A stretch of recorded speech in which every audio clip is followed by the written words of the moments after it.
Puedo no decir nada porque creo que ha habido una reflexión colectiva muy interesante.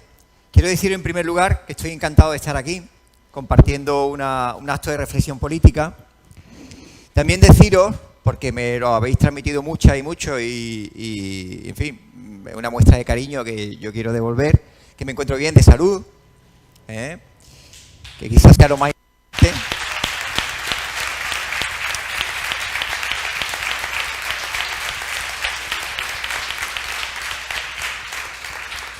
Y quiero decir, cuando venía a esta reflexión colectiva, que somos memoria y futuro, como decía muy bien Tony, que hoy, este año, cumplimos 40 años de Convocatoria por Andalucía. Surgió en Córdoba, aquí veo algunos ilustres y algunas ilustres y destacadas militantes que empujaron a ese proyecto colectivo. Y para los que sois más jóvenes, recuerdo una frase que definió Julio, entonces alcalde de Córdoba, impulsor de la Convocatoria por Andalucía, por todos nuestros territorios, que había que hablar de otra política y de otra forma de hacer política. Estamos hablando en un contexto, lo digo para situarnos bien, por la tesis tan interesante que han hecho mis predecesores sobre el momento en el que estamos, y frente al derrotismo, que creo que es objetivamente, tiene una intención reaccionaria, no en quienes son derrotistas, sino en el marco que quieren empujarnos a ello. Estábamos hablando de una época en la que la Unión Soviética estaba instalada y parecía que para siempre en su territorio. El Partido Comunista Italiano tenía casi 2 millones de militantes y era el gran partido comunista de Occidente. Veníamos de un proceso de consolidación de la democracia española, que junto con la democracia portuguesa, de la que va a celebrarse el 25, 50 años de su revolución, tenían tutorizadas las potencias occidentales una suerte de democracia vigilada, ilimitada. Y en ese contexto surge una reivindicación de construcción unitaria, de hacer otras políticas en un momento de hegemonía absoluta del Partido Socialista, como no os podéis imaginar, penetrado en todas las terminales sociales en Andalucía y en España, de hacer otra política y también la convicción de desarrollarla de otra manera. Porque a veces en la derrota de la izquierda confundimos las derrotas con malos resultados electorales. ¡Qué error más grave! La derrota de la izquierda se da cuando dejas de asumir y de defender y de difundir los valores aquellos valores por los que tú te lanzaste al ruedo de la militancia y del compromiso político. La derrota de la izquierda está en el desistimiento de la aspiración a una sociedad diferente y alternativa a este capitalismo que nos corroe, al neoliberalismo cultural que penetra hasta tal punto en aquellos y en aquellas que dicen disputarlo. Ahí está la derrota de la izquierda.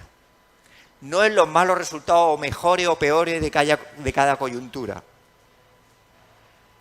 Ha habido momentos de resultados difíciles en términos electorales que no han supuesto una derrota porque había una convicción organizada y colectiva en lo que queríamos construir.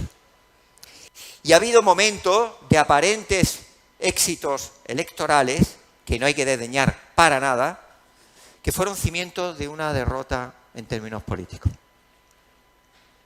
Nosotros tenemos que aspirar a que esos dos vectores coincidan, que la respuesta del estímulo electoral sea consecuencia de una consolidación del proyecto político. Y ahí nos enseñó Convocatoria por Andalucía una aspiración unitaria con voluntad de alternativa triple, de gobierno, de sociedad y de Estado. Por tanto, con voluntad de gobierno. Nada de instalarnos en una izquierda encantada de conocerse a sí misma, pero no reconocible en la capacidad de transformación social. Esas lecturas, en un contexto como aquel, nos ayudan a pensar que posiblemente, y esa es una de las grandes aportaciones que a mí como militante me hace mi partido, reflexión a largo plazo que nos damos, esa reflexión escapada a las coyunturas, esa capacidad de establecer una estrategia que nos permita tener una lógica de solvencia y rigor en el mensaje político, que nos ayuda después a la acción política de quienes están ahora mismo en el foco y de las primeras responsabilidades. Y nos enseña que después, 40 años después, ya sabéis que la Unión Soviética no está, que hay guerra en Europa, que se está procediendo a un genocidio del Estado de Israel, contra la población palestina, y que en ese contexto hay avances de derecha objetivable en Europa, también en América, desde Argentina hasta Estados Unidos, nunca mejor dicho, por desgracia. Y tenemos en España una acción que hemos construido desde nuestra aportación minoritaria, es cierto, ahora mismo no somos mayoría en el bloque de lo que podemos determinar bloque progresista, que estamos construyendo con un gobierno que hay que sostener, pero que no es más que un frente de expresión de una acción concreta en términos políticos que no puede desilvanar la visión estratégica de nuestro proyecto.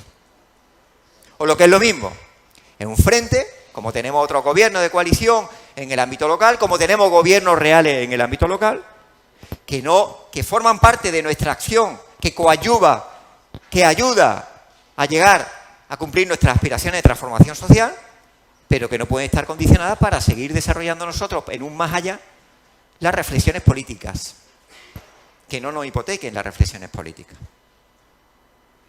Y estamos en esta coyuntura para disputar un mensaje que a mí me llegó y que yo percibí cuando volví al instituto. Dejé la coordinación después de un ciclo que había que cumplir, dejé la portavocía en el Parlamento, me voy al instituto y me viene mucha gente a preguntarme con la esperanza de que mi respuesta sobre la situación de la educación de los jóvenes fuera catastrófica. Los jóvenes son peores que ahora, la educación está fatal. Falso. Falso de toda falsedad. Es mentira, no lo puedo decir de otra forma. No. Al contrario, son mejores que nosotros y que nosotras. Son mejores que nosotros y nosotras. Pero ¿sabéis en qué coyuntura histórica y social se encuentran? A los que le exigimos esfuerzo diario en horario de clase, esfuerzo diario por la tarde, competitividad en aprendizaje de múltiples idiomas, destrezas informáticas, destrezas emocionales, en un contexto de locura. Y decimos que son peores, pero ¿de qué estamos hablando? ¿Quién ha pensado por nosotros? Que la educación está peor, incluso en gente que se autodefine de izquierda, me habla de un debate catastrófico de la educación. ¿De qué me estáis hablando? Y no me habláis de que la gente que repite, el 100% de la gente que repite en este país, de alumnos que repiten en este país, tiene un sesgo de clase brutal. Son hijos de los pobres de esta sociedad. ¿Eso no se habla? ¿De qué me están hablando? ¿Quién ha pensado por nosotros? Y ha penetrado el neoliberalismo, y lo quiero decir. El neoliberalismo cultural ha penetrado también en mucha gente. Es que aquí nos creemos todos vivos y vivas de la vida, pero ¿de qué estamos hablando, compañeros y compañeras? Y eso significa que el sistema es hegemónico. Lo decía Gramsci muy bien, porque el sentido común lo han marcado ellos. Por tanto, cuando hablamos de otra política y de otra forma de hacer política, se nos estaban diciendo muchas cosas. 40 años después sigue siendo vigente. A pesar de que no tenemos al Partido Comunista Italiano, no tenemos la Unión Soviética, no tenemos a un Partido Comunista portugués con la fuerza que tuvo en la Revolución de los Claveles, que fue determinante para su éxito. Y nosotros estamos en España, en un contexto europeo de excepcionalidad, en disputa para ver al final cuál va a ser la salida de esta crisis de la que no salimos y en la que la reorganización de la izquierda no es algo producto de la voluntad de los sujetos que forman parte de los espacios que determinamos, sino que es el síntoma de la situación en la que hay una disputa de otra escala mayor, que es la de la fuerza del bloque reaccionario y ultraderechista frente a un bloque democrático. Estamos en esa. Y no podemos cambiar la realidad. Me gustaría estar más cerca del socialismo, pero no lo estamos. ¿Qué hacemos? ¿Instalarnos en el narcisismo identificativo para no transformar la realidad? Mis alumnos estudian el mito de Narciso. Es muy interesante. Porque, claro, se conoció, se enamoró de sí mismo, pero el problema de enamorarse de sí mismo es que como no puedes consumar ese amor, te autodestruye. Y desaparece. Y te convierte en una flor amarilla, además, ni roja siquiera. Fíjate. Si fuera roja, todavía. Una flor amarilla. Por tanto, la tentación de que la coyuntura nos condicione la estrategia política es una derrota del pensamiento de la izquierda. Y no hay soluciones ideales. No hay soluciones ideales. Lo único que sí hay es constataciones de que sí es verdad que muchas veces las voluntades unitarias no han alcanzado los objetivos que preveíamos. Es una verdad también incuestionable que los espacios de división lo que sí han garantizado es el fracaso de los proyectos colectivos. Esa es la diferencia. Esa es la diferencia. Porque quien idealizaba salidas aislacionistas, en Portugal nos advierten que las soluciones no son ideales. Nos encontramos con un espacio a la izquierda fragmentado, atomizado y cada vez más irrelevante.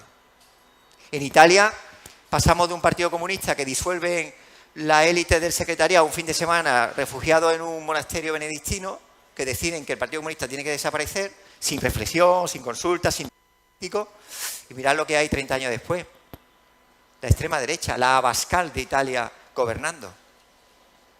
Por tanto, nada de derrotismo. Sí un análisis real de lo que nos viene. Un análisis de coyuntura, pero no, o me niego a reivindicarlo como un mensaje de derrotismo. Sí estamos en disputa. Y sí podemos decir que no sabemos a favor de qué lado va a salir esa disputa, es cierto. La extrema derecha nos amenaza con mucha gravedad. Pero cuando uno acude a un instituto y habla no desde el prejuicio, sino desde la realidad, lo que ve en la cotidianidad, incluso en gente que no tiene conciencia política todavía, en su vida cotidiana en términos de ha sido absolutamente irrenunciable e irreversible. Lo mejor que puede ser el sentido común que hay en los jóvenes en un instituto está prevalecido por valores de igualdad feminista y de absoluta tolerancia en la diversidad sexual.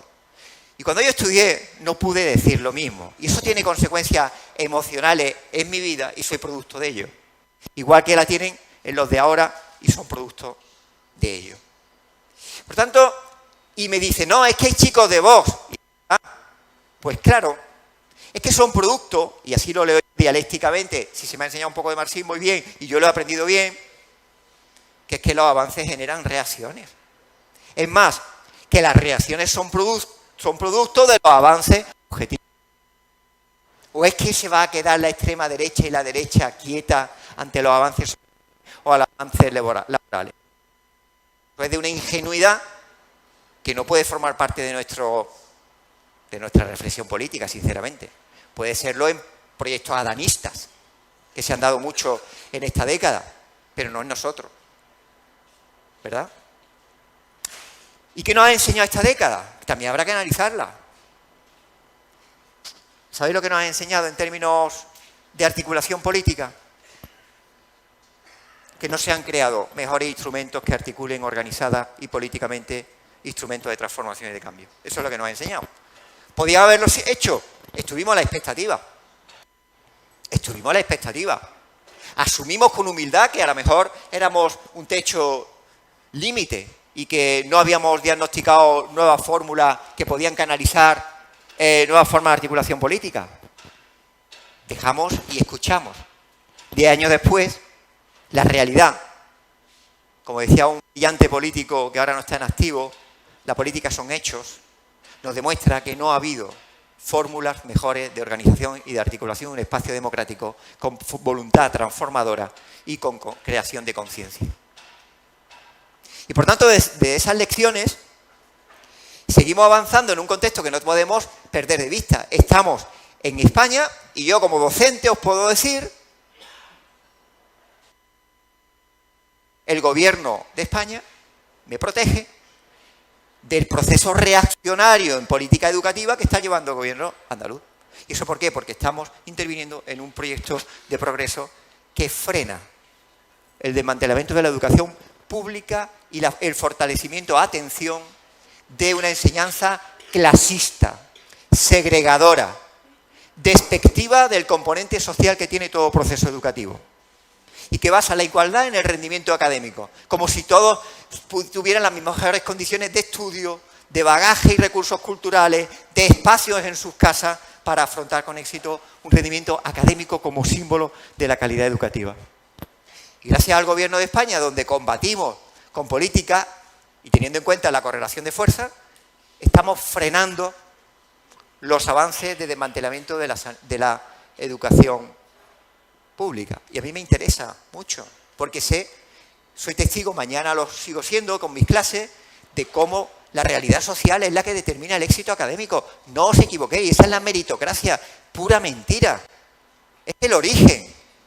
Mirad, si los Estados Unidos, su base material de constitución de país y de nación, tuvo como, vamos a llamarlo entre comillas, pecado original, el racismo o la esclavitud en su origen, como símbolo que todavía no ha resuelto, una sociedad que no ha resuelto el racismo. En España, las bases materiales de la constitución de nuestro país, desde el 19, tiene su base fundamental en el clasismo.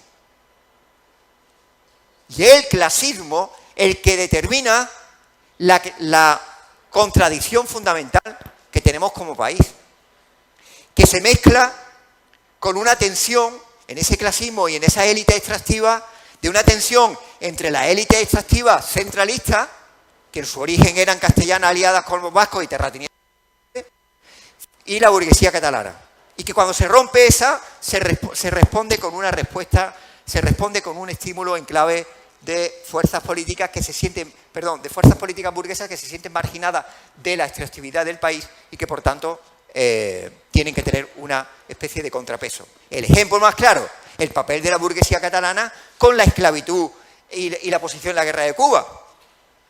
Aquí tenemos a un profesor de historia que seguro que lo explica mejor que yo. Y cómo rompe, cuando ellos eran los más partidarios de la guerra de Cuba para salvaguardar su negocio, la burguesía catalana, su negocio de esclavitud. Por tanto, hago una reflexión a esto en el sentido de vamos a no suponer que estamos derrotados. Vamos a tener en cuenta la coyuntura y situaciones muy complejas en la configuración del espacio de unidad. Pero nosotros, se llame como se llame, nosotros apostamos por esa voluntad unitaria como una única, lo voy a adoptar, condición de posibilidad para cambiar nuestro país. Porque solos no podemos cambiar. Pero eso no nos deslegitima de que nosotros tenemos que preservar nuestra trayectoria y nuestro hilo de cultura política, nuestro hilo rojo, nuestro hilo verde, violeta y blanco. Esa tradición que nosotros representamos y que aporta a ese movimiento. Y si somos minoría, sabremos ejercer, y saber ser minoría también forma parte de la contribución de un espacio unitario. El problema, también una lección de esta década, es que a lo mejor nosotros hemos sabido gestionar ser minoría, además a veces con mucha demasiada renuncia, y ahí asumo mi responsabilidad también, personal. El problema es que ha habido otros que no han sabido ser mayoría. Y eso también se ha constatado en esta década. Porque para los espacios hay que saber ser minoría.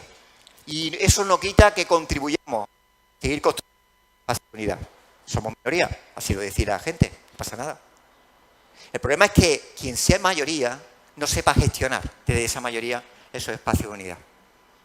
Y esta década lo ha demostrado, que se han perdido la oportunidad de saber gestionar desde la mayoría un espacio plural, diverso, de respeto de método democrático y de participación y elaboración colectiva de la cuestión programática. Sobre esas reflexiones se acerca la coyuntura. Una Asamblea Federal de Izquierda Unida en medio de una elección europea. Tenemos que decir que hubo mucha gente que estuvimos en contra de celebrar una Asamblea Federal en medio de una elección europea. Imaginaros lo que puede ser celebrar una Asamblea Federal en medio de unas elecciones gallegas, catalanas y vascas. Pues así estamos. Pero asumimos democráticamente que hubo compañeros y compañeras que no vieron ese peligro. Ahora no lo dicen, que hay que ver qué barbaridad el contexto en el que celebramos la Asamblea. En fin. Es lo que hay. Y sobre esa coyuntura, a nosotros nos parecía que había que celebrar una asamblea en un contexto que no estuviera determinado por unas circunstancias electorales para hacer un debate profundo, amplio y poco agitado. Y aquí se mezclan negociaciones de candidatura de elección europea, la campaña que están haciendo nuestras compañeras y compañeros vascos que hoy están celebrando elecciones, las que van a hacer en pleno proceso de asamblea nuestra, las compañeras y compañeros y catalanes, y después la europea. Y claro, está siempre la tentación de decir, bueno, pues vamos a evitar que en un contexto electoral no haya debate si el debate lo exige la propia organización. Yo creo que la organización exige el debate. No podemos cerrar una asamblea como hacerla de coyuntura para seguir dando patadas hacia adelante, porque la coyuntura actual, un error en la estrategia, una asamblea fallida, pues puede ser demoledora para lo que nosotros representamos. Y nosotros queremos seguir teniendo memoria y futuro, como decía muy bien Tony Valero. Y en ese contexto, intentar hacer, como lancé a propuesta de mucha gente, un gran acuerdo político. Acuerdo político significa estar de acuerdo en el análisis político de la realidad, en la estrategia a desarrollar y en el desarrollo de esas políticas en los siguientes 4 años. Todo el mundo dice querer ese acuerdo político. El problema es que recurro otra vez a la frase de que la política son los hechos, o lo que es lo mismo. Quizá en esta vieja nueva política ha habido ni una mala palabra, es verdad que no hay malas palabras, todos son maravillosos en palabras, pero ni una buena acción, compañeros y compañeras, camaradas. Y a lo mejor lo que tiene que haber es más buenas acciones y a lo mejor, pues, no tan buenas palabras. Y nosotros necesitamos tener, si es posible, buenas palabras, por supuesto, pero mejores acciones. Y no equivocarnos. Y si al final, con todo este intento, he estado hablando con todas las federaciones, he hablado con la pluralidad. Es verdad que yo hace ya 2 años hablé con Alberto, quizás fue la última conversación que tuve con él, le planteaba que no lo reconocía en términos políticos ni en lo que él significaba y que su acción política y su práctica como coordinador en este segundo mandato era una impugnación de lo que él había representado, ¿no? Y por el que lo habíamos apoyado mucho. Obviamente se lo dije donde tenía que decirlo, que es a él, personalmente. Yo sé que él me tiene aprecio, ¿no? Pero, sinceramente, se lo tenía que decir porque así lo sentí, ¿no? Ahora está de moda criticar mucho a Alberto. Yo no lo voy a criticar. Me niego. No es mi estilo. Mi estilo es decirle las cosas a él cuando tocaba y no adularlo, y ahora los que más lo adulaban se convierten en los más críticos con él. No, eso no va así, compañeros y compañeras. Eso no es nuestra cultura. Por lo menos a mí me lo enseñaron. Julio, me acuerdo que cuando lo presionaba mucho decía, yo he dicho lo que tenga que decir, se lo voy a decir a tal camarada, a él, y en un órgano. ¿Recordáis, verdad? Eso me lo han enseñado también en el partido. Por tanto, yo no voy a criticar a Alberto. Él hizo una gran aportación a esta organización. Tuvo su deriva, ha tenido sus convicciones últimas con las que yo no he coincidido, es verdad, pero eso no me quita verlo como... Desde luego, no unirme a la moda de denigrar a quien hemos adulado, ¿no? Yo no lo he adulado nunca, lo he admirado políticamente, pero hay quienes lo adulan y ahora lo critican para intentar desembarazarse. Eso no es política. Eso no es política. Pues yo decía que hace 2 años le decía que no reconocía porque ha habido unas tensiones en nuestra organización en las que se han cometido 2 errores. A mí me parece que como esto se lo dije a él, lo puedo decir públicamente, en Izquierda Unida se puede no ser comunista y dirigir la organización, por supuesto, faltaría más. Es un movimiento político y social con mucha pluralidad. Se puede ser no andaluz y dirigir la organización, por supuesto, faltaría más, aunque es verdad que Andalucía es importante. Pero no se puede gestionar ni contra Andalucía ni contra el Partido Comunista. Esa es la diferencia.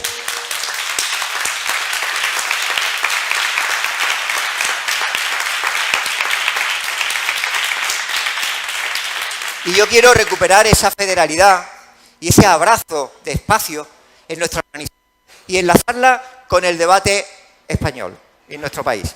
Mirad, vosotros coincidís conmigo, esto está muy crispado mediáticamente y muy crispado en la Corte. La Corte madrileña es una devoradora de política, de discurso, de dialéctica y de todo. Todo es crispación, pero cuidado, la crispación no es polarización. Esto no está polarizado en el que dos bloques estamos en la misma comportamiento, no. Aquí hay un matonismo político y electoral y discursivo de la derecha que no acepta. Ellos que se sienten dueños de nuestro país, que no aceptan que unos advenedizos, porque nos ven como advenedizos, con un profundo sentido de odio de clase, estemos en el gobierno, o lo que representa esté en el gobierno.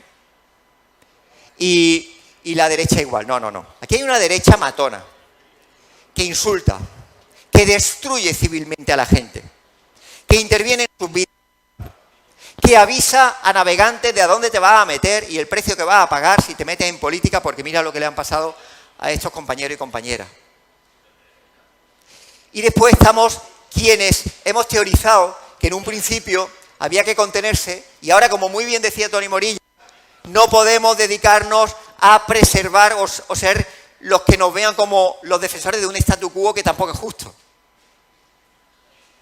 Y por tanto ellos intervienen aparentemente siendo rebeldes, pero es mentira. Es la misma rebeldía que tenían los hijos de los señoritos andaluces cuando se afiliaban a la Falange en los años 30. Es la misma, compañero y compañera. Así que reflexión memorística, histórica, para saber de quién estamos hablando, de los aparentes rebeldes, de discurso rebelde y rupturista, porque son los mismos. No olvidéis, las bases materiales de nuestra nación están en el clasismo que no desaparece. Y eso es lo que mueve los proyectos políticos y las contradicciones políticas que tenemos en nuestro país. También en las comunidades de las periferias. Y con eso quiero terminar, que ya me he emocionado y ya estoy hablando demasiado. Tenemos que recuperar un proyecto de periferias. Y cuando hablo de periferias lo hablo en muchos sentidos. Periferias sociales. Somos los aliados de la gente que es perdedora, que lo tiene muy complicado, que vive en 40 metros cuadrados con 2 hijos que están estudiando y no tienen espacio donde estudiar. Somos la gente de las que tienen que ir a la sanidad pública y ven desesperados cómo se retrasa la lista de espera de su intervención y no pueden ir a la privada. Y los ricos de Andalucía y del resto del país, sean lo que sean, se la pagan ellos y resuelven sus operaciones sin lista de espera.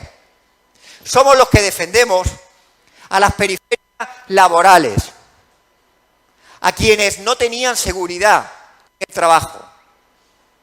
Somos quienes defendemos esas periferias también geográficas, porque en la configuración de lo que vaya a ser el modelo territorial de nuestro país, Andalucía, Asturias, Valencia, Galicia, Euskadi o las Castillas, Extremadura, vecina nuestra, tienen que decir, y no puede definirlo ni la Corte madrileña en la alianza con la burguesía vasca y catalana. Nos tenemos que revelar a eso en la configuración de nuestro país. Por tanto, una izquierda unida de las periferias también es un mensaje de a dónde queremos ir. Una izquierda unida que reivindique el escaparse de las dinámicas tóxicas de la Corte, y no lo digo digo de la Corte de Madrid, no de la Villa de Madrid, que es el pueblo de Madrid que bien lo sufre. Esa reivindicación de las periferias es lo que tenemos, a lo mejor da sentido a la propuesta política que llevemos a la Asamblea Federal. Y si yo soy parte de esa solución, con esas tesis políticas, de acuerdos políticos y colectivos, no de proyectos personales, que es lo que yo decía que es la penetración del neoliberalismo también en nuestra organización, yo estoy dispuesto, yo doy un paso adelante, claro que sí. Y encabezo una propuesta para la próxima Asamblea Federal. Porque esto no va de proyectos personales, y lo quiero decir muy claro porque tengo una profunda convicción sobre ello. Si esta organización decide democráticamente la propuesta que sea, yo la aceptaré. Y puedo aceptar ser el próximo coordinador federal de Izquierda Unida o seguir después, así como estoy ahora, sin problema. Pero voy a pedir que la organización se defina. Porque también aprendemos de errores del pasado. Con nuestra renuncia, pensando que nuestra renuncia, en otras coyunturas, iban a solucionar políticamente, o con la Constitución de Andalucía. Yo renuncié, porque digo, mejor en esta construcción de unidad vamos a evitar cualquier cosa que suponga una confrontación en el momento en que había que crear un espacio de confianza. Pensando que eso iba a solucionar políticamente, que se demostró que no lo solucionó. No lo solucionó. En tono mi mea culpa. Porque yo teorizo sobre ello, en un contexto de 2018, el Me Too, la necesidad de un referente aparentemente feminista, no resolvió políticamente. Se utilizó para intentar mancillar y destruir este proyecto. Por tanto, también se aprende. Las falsas, lo decía en un artículo del Público, los falsos consensos no permiten gestionar una organización al día siguiente. Por tanto, hay que evitar la confrontación, estoy de acuerdo, y hay que evitar los falsos consensos.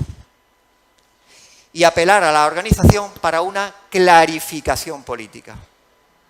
Y en esa clarificación política, plantear cuál es el proyecto colectivo que yo puedo encarnar, que planteen otros cuál es el proyecto colectivo, no personal, colectivo, de lo que quieren plantear para esta organización, porque no olvidéis una cosa. Esta organización sobrevive y ha sobrevivido a las coyunturas de los dirigentes que la hayan dirigido durante muchos años. Y, por cierto, esta no es la peor coyuntura que hemos tenido a lo largo de nuestra vida política orgánica. Y yo he militado solamente, circunstancias de la vida, solamente he militado en Izquierda Unida en el Partido Comunista, desde los 18 años. Y hemos tenido coyunturas, desde mi punto de vista, peores todavía. Por tanto, ¿toca clarificación? Que se clarifique. ¿Toca protagonismo de la militancia para que defina cuál es el proyecto que mejor puede dirigir y qué acuerdo y sobre qué estrategia política desarrollar? Soy claro y transparente.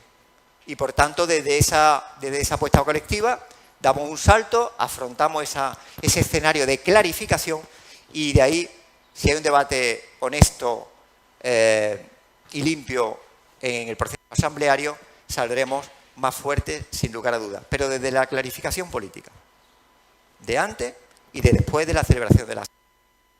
A la hora de construir unidades y espacios de hegemonía, hemos conseguido a lo largo de todos estos años, tenemos unos ejemplos en la dirección de los gobiernos locales que están penetrados en todo nuestro mapa andaluz o en España, ¿no? Pero en Andalucía sin lugar a dudas.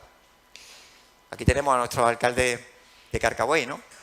Un buen referente de la FEN y de la FAM. Pero sobre todo, como en contextos incluso difíciles, en supuestos territorios donde no teníamos hegemonía, una buena política de alianza y de unidad que nos trascienda como organización, que nos vincula en lo concreto a mucha otra gente, que no se identifica en principio con nosotros, consigue proyectos de hegemonía. Tendremos que aprender, ¿no?, de los proyectos locales que son hegemónicos en territorios de difícil contexto de gestión.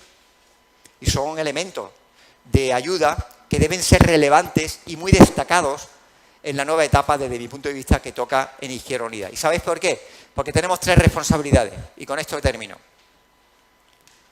Responsabilidad como organización federal, con voluntad unitaria, única en lo que es ahora el espacio del bloque a la izquierda del PSOE, por entendernos, aunque no me gusta esa expresión. Somos la única fuerza que tiene arraigo federal, visión federal, que no solo arraigo, sino una visión federal de país, y con voluntad unitaria. No hay otra. Otras tienen arraigo, existencia en unas comunidades, en otras, pero no federal. Segundo, tenemos una responsabilidad en transmitir un patrimonio, ese hilo rojo que conforma nuestra cultura política, que quiere ser contribuidor destacado en este espacio de transformación. Mirad, un Frente Amplio no se resuelve con una tentación de alguien porque esto sea un espacio verde homologable a las derechas verdes europeas. Será lo que sea, pero eso no es un espacio de unidad. Porque no es real. Un espacio de unidad tiene que ser aquello que se parezca más a lo que la realidad que representa en términos orgánicos y políticos. Y nosotros orgullosamente representamos el hilo rojo y orgullosamente lo vamos a seguir representando. Y tenemos la tercera responsabilidad, el concepto del debate de la territorialidad en nuestro país y el papel de las comunidades pobres. Es una dicotomía muy simple, ¿verdad? Comunidades pobres y ricas. Lo que divide España no es Cataluña y en todo caso Madrid sí que rompe España, con perdón. Lo que divide nuestro país son las desigualdades sociales. La de las vascas, las familias vascas y las familias andaluzas. Desigualdades sociales. Las del barrio obrero de Bermeu, donde viven los pescadores que ya no trabajan y que sus hijos han tenido que emigrar todos, muy vascos, pero han tenido que emigrar. Y la de los hijos de los trabajadores andaluces que se han tenido que ir de esta tierra porque en sus pueblos no hay vida para ellos. Esa es la alianza real. Y en esa la alianza real, como andaluz y también como español de periferia, sí reivindico que Izquierda Unida tiene que tener un papel en evitar la tentación que hay también en sectores progresistas de nuestro país de la salida confederal como forma de solución de la ordenación territorial en nuestro país. Tentación de la burguesía vasca y catalana nunca nos han engañado. Diferenciar el norte y regionalizar el sur. Lo han dicho siempre. Pero el papel nuestro, de comunistas y de gente de izquierda, que defendemos la igualdad de verdad, no la de Moreno Bonilla, que es igualdad para privatizar la sanidad. En ese discurso falso de confrontación de territorios que oculta su agenda neoliberal de desmantelamiento y destrucción de servicios públicos que son la base de la mayor desigualdad. Él quiere igualdad de acceso de los fondos de inversión a los servicios públicos, esa es su igualdad. Nosotros no podemos permitirle que robe y se haga con ese discurso, compañeros y compañeras. No podemos permitirlo, sería una tragedia que Moreno Bonilla se convirtiera en el defensor impostor de una supuesta reivindicación de la igualdad. Y por tanto la responsabilidad del concepto federal, de la federalidad, del pacto entre territorios, y por tanto del abrazo con el resto de territorios, nunca la confrontación, en ese abrazo de clase es la tercera responsabilidad desde mi punto de vista que tiene Izquierda Unida. Y sobre ese discurso, un proyecto colectivo. Y si en ese proyecto colectivo la militancia considera que yo puedo ser el futuro coordinador, pues yo asumiré esa responsabilidad.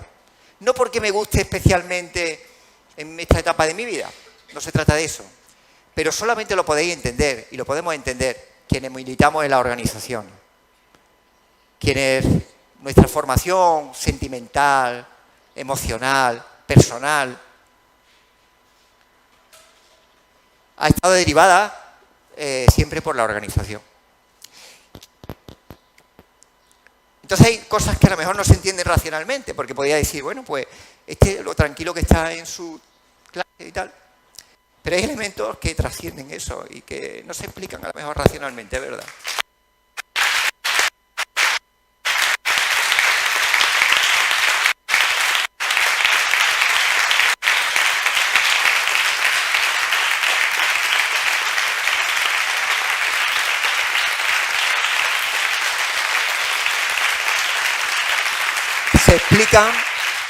Se explican porque forma parte de nuestra vida, porque nos negamos a que lo que nosotros, por aquello que hemos luchado tanto, se desvanezca, y porque la gente que seguís luchando y que estáis bregando en contextos tan complicados no merecen sentir que puedan estar abandonadas si es que consideráis que soy necesario en vuestra compañía.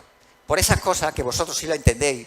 Y mucha gente que aunque no milite en nuestra organización y milite en otras cosas, ya sea en un club de fútbol, una asociación de vecinos o en una hermandad, hay gente que también contribuyen, podríamos llamarlo de un cierto espíritu romántico de la de la política, pero ¿quién puede negar el espíritu romántico que siempre ha tenido la revolución? Muchas gracias, compañeros y compañeras, camaradas. Muchas gracias porque me siento muy bien tratado por esta organización. La que no vosotros a mí.